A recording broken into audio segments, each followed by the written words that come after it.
Hey, what's up everyone? Adam here with brahwegotthis, and today I have another discussion video, and this is a topic that I talk about a ton on my stream, and I mention it occasionally on videos in this channel. It's a topic that I've been wanting implemented in ESO for years, and that is more earnable mounts and alternate cosmetics with a huge focus on the mount part. Because to be honest, we have dyes, motifs, skins, and personalities that are all earnable for the most part. But mounts are something that are severely lacking in the Elder Scrolls Online. But what I want to talk about today is the way you can obtain these mounts in ESO currently, possible ideas and solutions for an earnable mount system, and why we need earnable mounts in ESO in 2021, and would more earnable mounts take World of Warcraft off of the MMO pedestal? I believe that if a system is implemented in 2021, we could have players coming back to ESO for years and years to come, and it would propel ESO to the next level. But before I talk about that, I do want to remind you that if you ever want to ask questions or watch me play live, I do stream on twitch.tv/brahwegotthis every Monday, Tuesday, and Thursday at 8 p.m. Eastern Standard Time. You can also join our guilds and Discord. The links to the Discord and the Twitch are in the description. And also, I would like to thank all my patrons that go above and beyond to support the channel. If you would like to become a patron, get early access to my videos and much more, check that out in the description below. And lastly, you can follow me at brahwegotthis on Twitter and check out our website at brahwegotthis.com for builds, guides, and much more. So when I think of MMOs in today's environment, there are only a couple that really stick out to me. That being World of Warcraft, Elder Scrolls Online, and Final Fantasy. Yes, I know Black Desert Online is somewhat popular, but I don't really even consider it close to these three. Obviously, I love RuneScape as well, or old school RuneScape, but that is honestly just a category of its own. Shout out, by the way, to any RuneScape players. Let me know down in the comments section if you've played RuneScape before.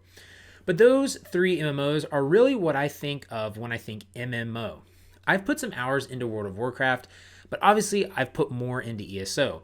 And the biggest thing that sticks out to me between WoW and ESO is the way you earn your cosmetic looks in the game.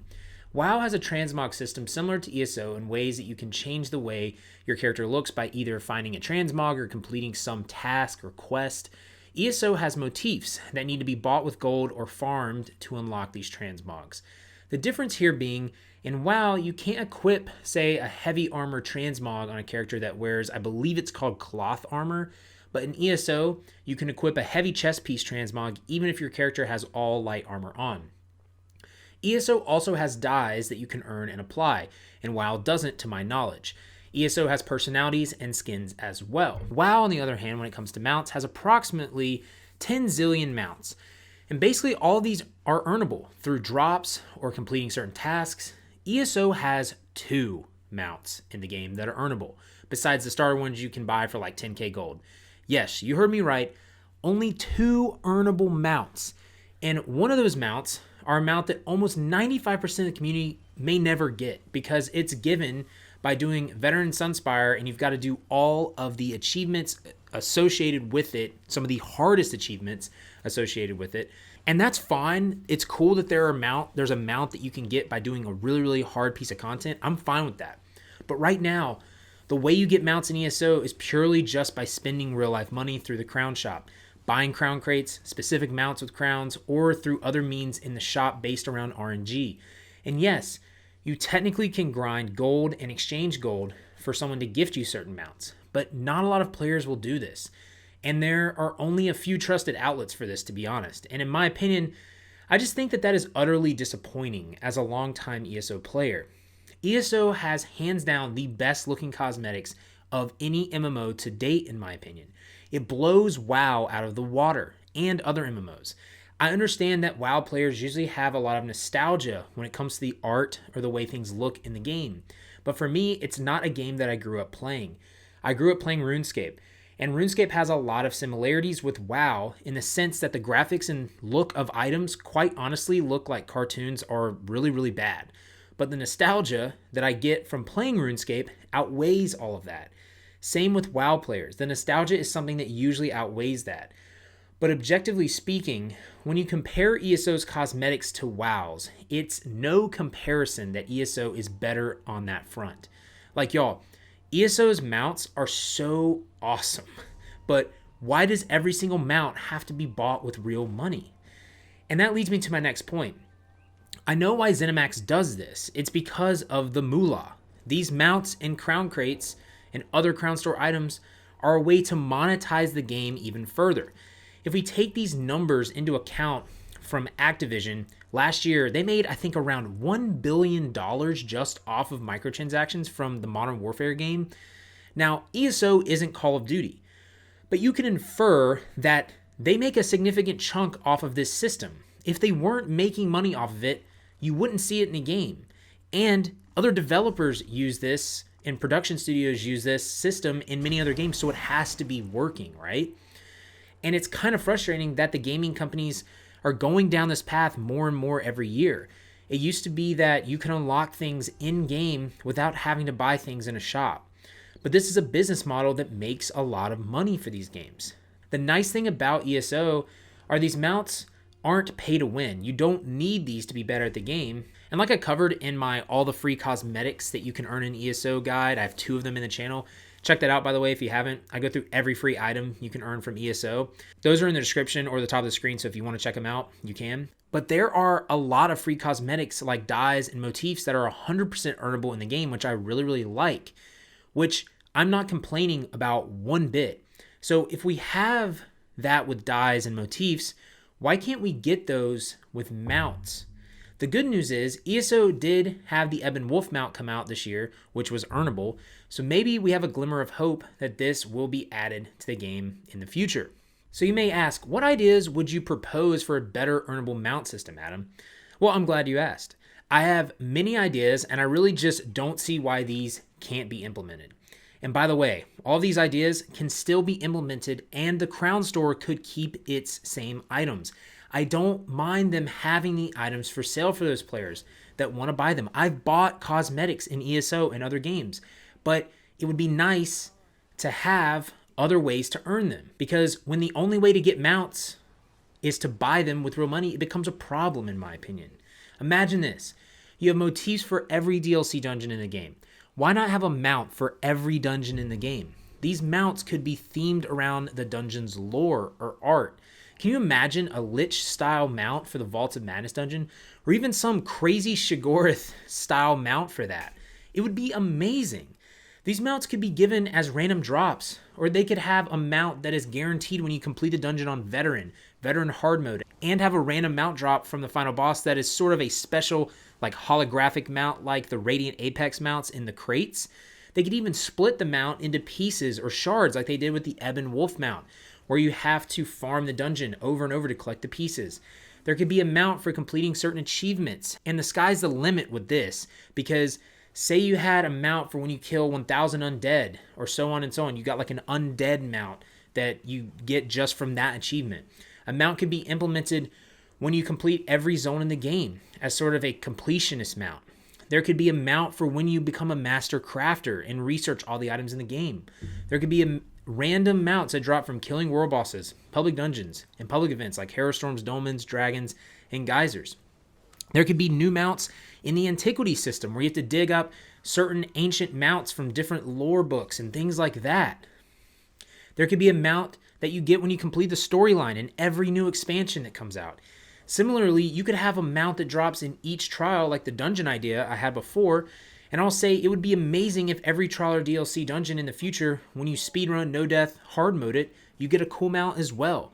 Because the Sunspire mount is something that is well earned, so why can't there be more?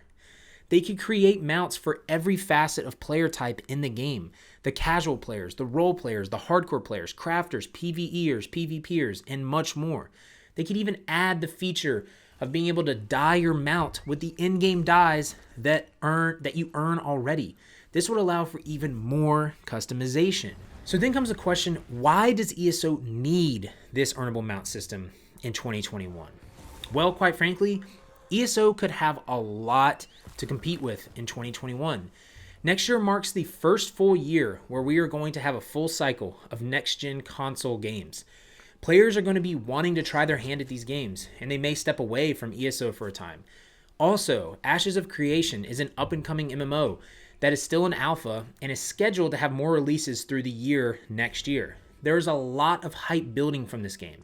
Who knows if that hype will actually pan out, but if it does, it could be a massive hit to ESO's player base, depending again how it does. ESO also has to compete every year with WoW, in my opinion. Players seem to jump from WoW to ESO to WoW. Some players stay with ESO and never touch WoW again, but others go back to WoW and rarely play ESO again. I'll have more on this in a little bit, but another thing that ESO has to live up to is just the fact that this next year it is believed there may be a new class, since every other year since Morrowind we've gotten a new class. The servers and bugs that we have experienced recently is leaving a bad taste in players' mouths. The PvP support and server issues upsets a lot of players as well. So I feel as a player base, we are kind of on eggshells in its current state. I will say that I commend everyone over at ZOS working on this game with the complications that this year has brought. Working from home is definitely a lot harder, I think, than being in the studio. So mad props for that, and I know it's probably very difficult. I'm just bringing these things to light, though, because I believe that they are real things to consider that will oppose the growing player base in ESO.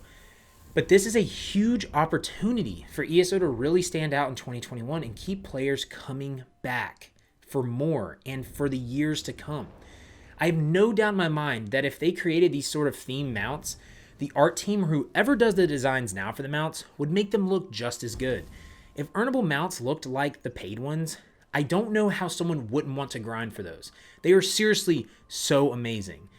In 2021, ESO could capitalize on so much if they did this. They could have a new class and Earnable Mounts. This would bring a lot of players back to the game, in my opinion, that may have left due to this system before. And again, I do not know the exact financial gain that ZOS makes from the mounts in the Crown Store, but I would assume that if you kept those mounts and just added earnable ones, that they would drive revenue even more due to the fact that it would appeal to more players for longer, meaning they would receive possibly more ESO Plus subscriptions, more expansion and DLC purchases due to the increased player base. I just don't see a reason why they shouldn't do this. I feel as if they have the resources to do this, they should, because it is a huge opportunity to really skyrocket ESO above World of Warcraft and every other MMO. MMOs are something that people say are dying in this day and age, and the true matter is, it is very difficult for MMOs to succeed in today's environment just because MMOs take time, right? MMOs take investment, and everyone now just has such a short attention span. And so when you're making a game, if your game does not grab that attention span of a player, especially a new player, they're probably not going to play your game for very long. Okay, that's why battle royales, that's why MOBAs were so successful over the last decade, because they're quick games that grabs the attention spans of players, and they just hook them in, and it's something that really hit the mainstream. MMOs take time. It takes time investment. So if you put things in a game that can allow players that are newer to get that sense of satisfaction, get that sense of that they're actually, completing something, it would be a huge opportunity to grab even more players in the player base. And that's really the last point. Would doing this take World of Warcraft off the MMO pedestal? Truly, I don't think WoW will ever really go away, just because there is so much nostalgia and old-time fans of the series. But I do think that if ESO implemented such a system as the one I proposed, that it would take a huge chunk of WoW players and keep them for good. Because there are a lot of players that play ESO and love the game. But when it comes to this system, it really turns them off. WoW does it perfectly with their mount acquisition system. I believe that ESO would be pushed above WoW in the mainstream sense with this. Instead of players saying, well, I'm going to go back to grinding this cool mount in WoW, they could say, hey, I think I'll go back to ESO and grind this mount. But currently players don't really have that option. Yes, we again can have styles, we can have personalities, and we can have skins. But some of these things are pretty difficult to obtain, and the average player or player that can't get on the game as much really misses out on that. Which again, I want there to be challenging unlocks, achievements, and everything else. It should be like that for those that can do the content and that can put the time in. But why not make a massive update with earnable mounts that a player that can only devote maybe an hour to 2 hours a day can achieve, resulting in a bigger player base retention? I truly believe that this could swing the pendulum in ESO's favor. But I'd like to hear what you all think about this in the comment section below. And who knows, if this gets ZOS's attention, maybe we can influence them to do something about this.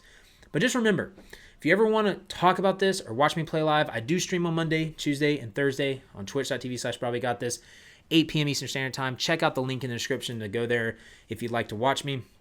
Discord, you can also join there, and our guilds. The Discord link is in the description as well. You can follow me on Twitter at brahwegotthis. You can check out our website at brahwegotthis.com for builds, guides, and many other things. And make sure to share this video, y'all. Like, subscribe, heavy attack that bell icon to stay up to date on new content. And if you want to see more of these discussion videos, let me know down in the comments below. But remember, y'all, just remember to have faith, be great, and I'll see you on ESO.